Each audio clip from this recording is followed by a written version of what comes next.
अस्सलामु अलैकुम उम्मीद छ तुम सारी ٲسِو ٹھیٖک आज बनावो अस यथ वीडियोस मज स्पेशल रेसिपी यथ जन वाजवान कबाब वनान यह वाजवान कबाब कित कन बनाने यथ वीडियोस मज हावो ती वीडियो वुझो लास्टस तम तो पक्यू करो तेल शुरू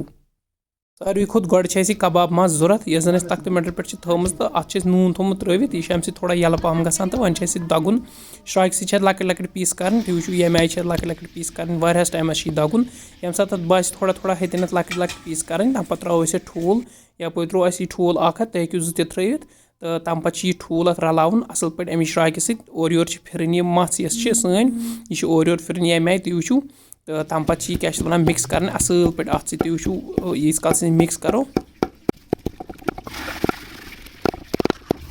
ठूल ये रल तम पे त्रा मसाल ये मज गोड़े त्रो जूर बे त्रोस ٲlदान तम मे त्रिमित तुम हेकू वुचित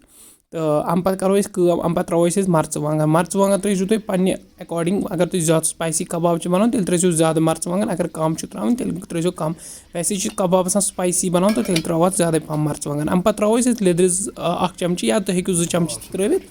तुम पानस ताम अम पे हेकू तुम मीट मसाला तथ ऐड कर ऐड कोर्मुत कहें तो यह मसाल रलावन वन अत तुम ये मस ओर योर फिर श्राक पे असल पे मिक्स कर ताकि फुल सरसी मिक्स गई असल पे अकिस जाए कम तो बेस जाए ज्यादा गसन क्या तुम ये आय पूर पे मिक्स कर मिक्स ये तुम वो यह मिक्स गोमुत अम पे अतस पे थोड़ा सा तुलन यही तुम हेकू वुचित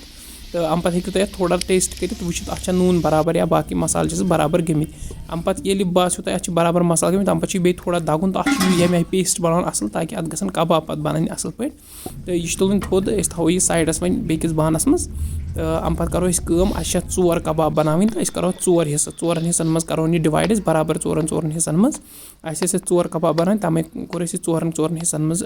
डिवाइड अम पे खालन सीकस तुम वो ये आय सीकस खालन तो तम पे कर बोड़ तुम वो यीज कल बोड़ ग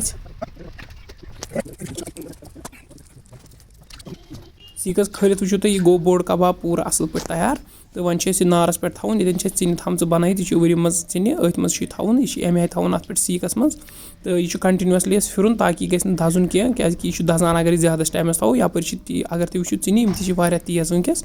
तम मूजूब हेस थवन यह गि दजन कह कंटिन्यूसली फिरन फिरन पे वो तुम अक साइड यह आमुत थोड़ा सा बह वनकस फिरान यह अक साइड आमुत गोमुत अक साइड तैयार तो इथे कन कर यह बेकि साइड तैयार सेम अमी आय तैयार गि कबाब अम सीक मज नबर कड़न यह आय तो थवन अकिस बानस मज इथे कन करो सारे कबाबन तो थवक बानस मज तो अम पे 4 हिस्स कर अकिस कबाबस क्या चौच माजस खतर तो अकिस कबाबस कर ये आय 4 हिस्स तथ मंडर पे तो तम पे थो अमिस बेकिस बानस मज तो इथे कन इन दोन कर सारी कबाब सन तैयार तो थे पतलस मज तो अम पे करो थो ब्या बान यथ वरी पे तो अत थो तील ये मज कबाब बनामित अथ मज तलन तो अम पे करो कबाब तुलो तो त्रो अथ मज त्रिम कबाब वन ये बानस मज तो अम पे प्यार थोड़ा बहुत इत काल वन ग्रेख तुम वो वनकस ग्रेख थोड़ा थोड़ा कम कम तो इथे कन थवन तो अम पे गन तैयार यपर वो तुम यह सोन कबाब रेडी गमित मे उम्मीद तुम यह वीडियो पसंद आमुत तुम करो एंजॉय वीडियो तुम करो घर यह ट्राई रेसिपी अगर मोन वीडियो पसंद आव तेल करो मेन चैनल सब्सक्राइब बे करो कमेंट अगर फेसबुकस पे तेल करो follow thank you so much.